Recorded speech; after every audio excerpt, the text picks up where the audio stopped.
Title: Bullies humiliated a black girl. Big mistake. They had no idea she was a clandestine boxing champion. To treat me like I was nothing, but little did they know the lioness that lay hidden beneath my skin. I'll never forget the first day at Roosevelt High, where laughter echoed in the hallways, but it was like a soundtrack reserved for everyone but me. Maya Johnson, the new girl, the target, the outsider. Dylan Martinez, the football captain, stood in front of his friends, his voice dripping with derision as he pointed at me, a flash of triumph in his eyes. The laughter that followed felt like shards of glass. For months, I endured their taunts, whispers of loser and freak, all while I clutched my red notebook, pouring my pain and fury into its pages. It was a beggar's purse filled with dreams of revenge. But while they saw a victim, they had no idea that outside school, I was a clandestine boxing champion, my fists trained to land like thunder. Coach Rodriguez had taught me more than just how to throw a punch. He taught me to channel my hurt into strength, to find power where I thought I had none. Just when I thought I couldn't take any more, a turn revealed itself. In a moment of desperation, as Dylan approached me one final time, I struck back. A flurry of trained precision that left the bully bewildered, the balance of power shifting before all of Roosevelt. And as I stood there, the crowd gaping, I realized that this was only the beginning. My pain had fueled an ember of revolt, and the spark was about to ignite a movement that would change everything. No longer would I be silent. This was my time to shine. Bulliers humiliated a black girl. Big mistake. They had no idea she was a clandestine boxing champion. Sluggish. Look at the new girl. Isn't she adorable? Dylan sneered, his laughter rolling through the crowded hallway. Did you lose your way to the ghetto, Maya? Sudden silence cloaked the room, eyes darting toward Maya. Cold shame washed over her. Beneath the surface, her fists clenched tightly. Shut up, Dylan, Maya shot back, her voice steady, her heart racing. Don't take it personally, he grinned. We just don't take kindly to outsiders here. The wall of laughter behind him echoed hollow, nails digging into her palms. As Dylan strutted past, his gaze flickered to a girl recording the scene, her phone held like a weapon. I got it, Madison beamed. You'll be famous on TikTok, Maya. Maya's breath hitched. The humiliation clenched at her throat, but she tucked away the hurt behind her red notebook, documenting every jab, every insult. Boxing taught her to channel pain into strength, a lesson from Coach Rodriguez ringing in her ears. Use your anger. Don't let it use you. Days turned into weeks, the bullying escalating with every viral post. Each taunt chipped away at her armor. What's wrong, Maya? Fight like a girl? Dylan taunted one afternoon, pushing her against the lockers. A flicker sparked in her chest. Just then Jesse emerged. Back off, Martinez, he interjected, eyes fierce. Maya seized the moment. She broke free from Dylan's hold, pivoting and unleashing a perfected jab to his gut, the surprise in his eyes deliciously intoxicating. Kwang, guess you didn't know, Maya smirked, standing tall. This girl fights back. The hallway's buzz shifted as whispers of respect replaced mockery, and power dynamics began to crack. In that heartbeat, the hunter had become the hunted. The hallway buzzed with energy, a chaotic mix of laughter and shoving. Maya moved through, head down, focused on the ground, each step heavier than the last. The laughter was like a physical weight bearing down on her, drawing out the frustration pent up within. Just as she turned a corner to escape the crowd, a voice rang out, sharp and mocking. Hey, look, it's the new girl. What's her name again? Doesn't matter, she'll just stay lost in the shadows. Dylan's friends erupted in laughter, their cruel amusement echoing off the walls. Maya paused, a familiar knot tightening in her stomach. She took a shaky breath, steadied herself, and faced them. If you're looking for entertainment, you must be really bored. Her voice was calm, but her heart raced. The subtle shift in energy around her began to change, a flicker of defiance igniting within. But just as quickly, Dylan seized on her boldness. Oh, look, the little fighter thinks she's tough. Pretty brave of you to stand there, but I bet you couldn't throw a punch to save your life. Maya's fists clenched tight, but she stayed silent. The moment felt too public, too vulnerable. Even as the laughter continued, she caught the glimmer of Jesse watching from the sidelines, his eyes serious, almost probing.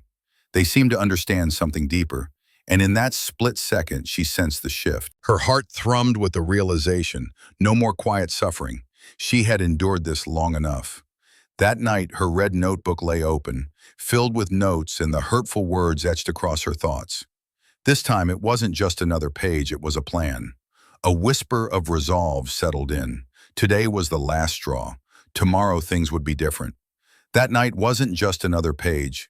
Her heart thrummed with the red notebook lay open. The field, individual statebook of its stab. It sits relationship defended and a part of Bullies humiliated a black girl. Big mistake. They had no idea she was a clandestine boxing champion. Maya sat at the back of the cafeteria, her heart racing as Dylan's laughter cut through the air. "What's wrong, Maya? Lost your way?" he sneered, the crowd erupting in delighted jeers. But today felt different. Instead of retreating into silence, something shifted within her. Disregarding the knots in her stomach, she lifted her chin. "Actually, Dylan, I just found my footing." The words slipped out, barely louder than a whisper, yet she felt a spark ignite deeper inside her. The laughter faded, and surprise flickered in his eyes. After school, Maya pored over her notes, the red notebook filled with incidents and evidence laid before her. She remembered Coach Rodriguez's words, "Strength is not just in muscles, but in your mind." She meticulously documented each instance of bullying, her strategy forming like a jab in the ring. With every keystroke, her confidence grew alongside her follow-up emails to teachers, homework for her own comeback. A week later, as Dylan strutted down the hallway with his gang, a small group had gathered, whispering and pointing at the video of him struggling to hold his ground against her. While he laughed it off, Maya approached him calmly. "Heard you've been bragging about your football skills. Want to test my clandestine abilities?" He stepped back, confusion clouding his smug demeanor.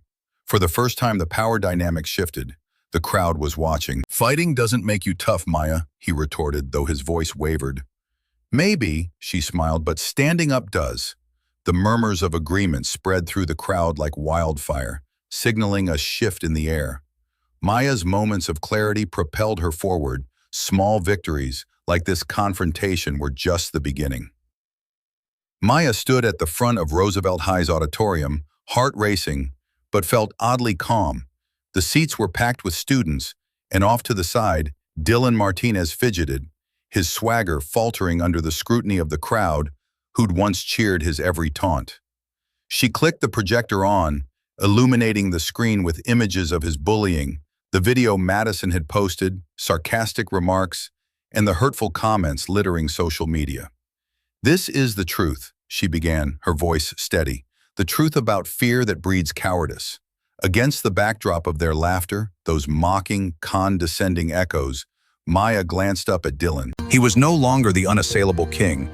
Now he was visibly sweating, eyes darting nervously. One click revealed a montage of timestamps and evidence that Maya had painstakingly compiled.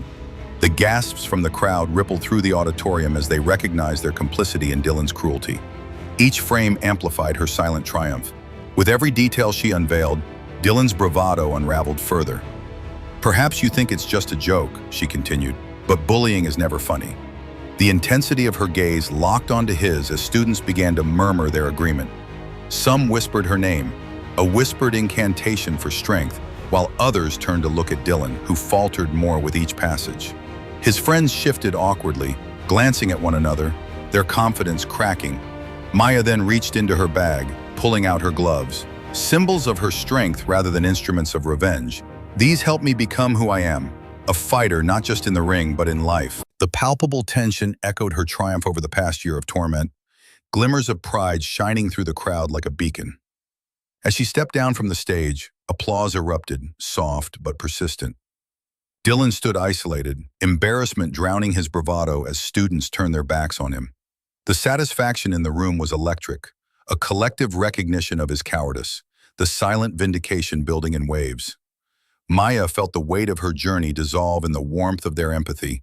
Finally, justice wasn't about retaliation. It was about integrity and courage. Whatever happened next, she finally felt free. Title: Bullies humiliated a black girl. Big mistake. They had no idea she was a clandestine boxing champion. As I look back on those turbulent days at Roosevelt High, I realized they forged a strength I never knew I had.